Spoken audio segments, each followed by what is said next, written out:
तो दोस्तों एक तरफ जहां पे इंडियन नेवी के मल्टी रोल फाइटर एयरक्राफ्टों के टेंडर के लिए बोइंग कंपनी के FA-18 सुपर हॉर्नेट और डैसॉल्ट एविएशन के राफेल एयरक्राफ्टों के बीच में लड़ाई चल रहा है, तो वहीं पे दूसरी तरफ बोइंग कंपनी ने इस बीच एक बहुत ही बड़ा इतिहास रच दिया। बोइंग कंपनी के द्वारा हाल ही में ही एक ऐसा इतिहास रचा गया जो केवल मात्र इन एयरक्राफ्टों के टेंडर में ही बोइंग कंपनी के FA-18 सुपर हॉर्नेट को आगे नहीं बढ़ाएगा, बल्कि एयरक्राफ्टों के कार्य क्षमता को भी इससे निखार आएगा। दोस्तों आज के इस वीडियो में आप लोगों को बताऊंगा कि ऐसा क्या हुआ और किस घटना को बोइंग कंपनी के FA-18 सुपर हॉर्नेट एयरक्राफ्ट के द्वारा अंजाम दिया गया जो इसे एक इतिहास रचने के जैसा देखा जा रहा है। तो डिटेल में जानने के लिए वीडियो के आखिर तक बने रहिए और चैनल को सब्सक्राइब और वीडियो को लाइक जरूर कीजिए। तो दोस्तों शुक्रवार के दिन बोइंग कंपनी की तरफ से जानकारी दिया गया है कि बोइंग कंपनी और अमेरिकी नेवी के द्वारा हाल ही में ही FA-18 सुपर हॉर्नेट एयरक्राफ्टों के एक टेस्ट फ्लाइट को अंजाम दिया गया, जहां पे बोइंग कंपनी की तरफ से निर्माण किया हुआ इस एयरक्राफ्ट ने सक्सेसफुली 3 अनमैन एरियल व्हीकलों को कंट्रोल किया।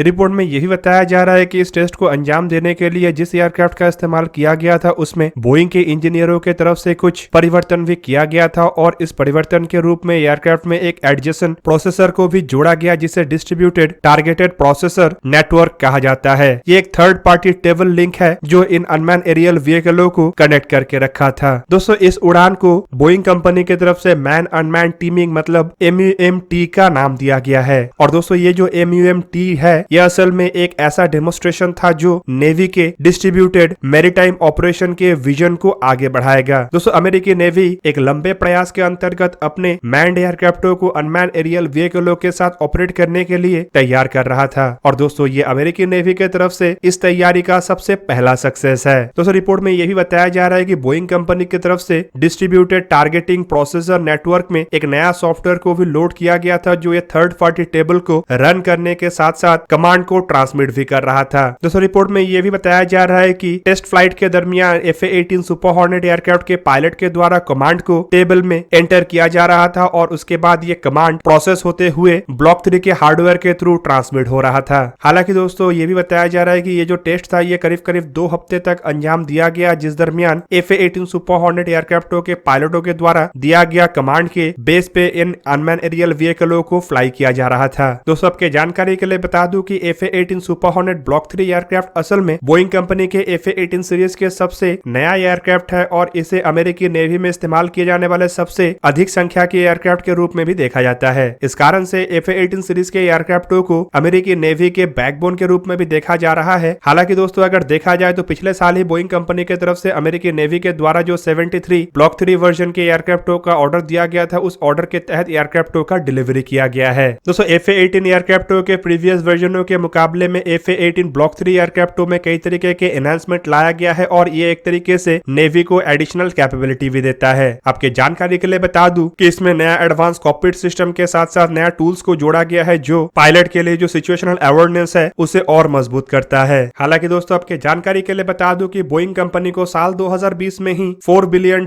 के लागत से 61 ब्लॉक 3 एयरक्राफ्टों के सिंगल सीटेड वर्जन और 17 ब्लॉक 3 एयरक्राफ्टों के ट्विन सीटेड वर्जनों के एयरक्राफ्टों का ऑर्डर दिया गया था और रिपोर्ट के मुताबिक बोइंग कंपनी के द्वारा साल 2030 तक FA-18 एयरक्राफ्टों के आधुनिक वेरिएंटों को लगातार अमेरिकी नेवी को सप्लाई किया जाएगा। दोस्तों यहाँ पे बोइंग कंपनी के द्वारा किया गया ये टेस्ट बोइंग कंपनी को कई मामले में एडवांटेज देगा, खास करके ऑनगोइंग एयरक्राफ्टों के टेंडर में। दोस्तों आपके जानकारी के लिए बता दूं कि बोइंग कंपनी के द्वारा इंडियन नेवी के टेंडर के लिए पार्टिसिपेट किया जा रहा है और यहाँ पे बोइंग कंपनी की तरफ से FA-18 सुपर हॉर्नेट ब्लॉक 3 एयरक्राफ्टों का ही ऑफर किया गया है। ऐसे में अगर इन एयरक्राफ्टों के पास कुछ एडवांस कैपेबिलिटी आता है जो कि इसके प्रतिद्वंदी के पास नहीं है, तो ऑब्वियसली इस टेंडर में इस एयरक्राफ्ट को बढ़ोतरी मिलेगा। दोस्तों आपके जानकारी के लिए बता दूं कि हाल ही में बोइंग कंपनी की तरफ से भी दावा किया गया कि एयरक्राफ्टों के टेंडर में बोइंग कंपनी के एयरक्राफ्टों के द्वारा जिस तरीके से अपना गुणवत्ता दिखाया गया वो राफेल एयरक्राफ्टों के मुकाबले में आगे था। कंपनी का दावा है कि ये एयरक्राफ्ट इंडियन एयरक्राफ्ट कैरियर के ऊपर जो स्की जंप है उससे खाली ऑपरेट नहीं हो सकता बल्कि 2 हार्पून मिसाइलों के पेलोड को लेके उड़ान भरने में भी सक्षम है। कंपनी का ये भी दावा है कि एयरक्राफ्टों के फोल्डिंग विंग सेक्शन और एयरक्राफ्टों के आकार की वजह से ये इंडियन नेवी के एयरक्राफ्ट कैरियरों के लिए एक परफेक्ट एयरक्राफ्ट होगा और इंडियन नेवी के एयरक्राफ्ट कैरियर के ऊपर जो एलिवेटर या फिर कहे तो लिफ्ट का इस्तेमाल हो रहा है उसके लिए भी परफेक्ट होगा।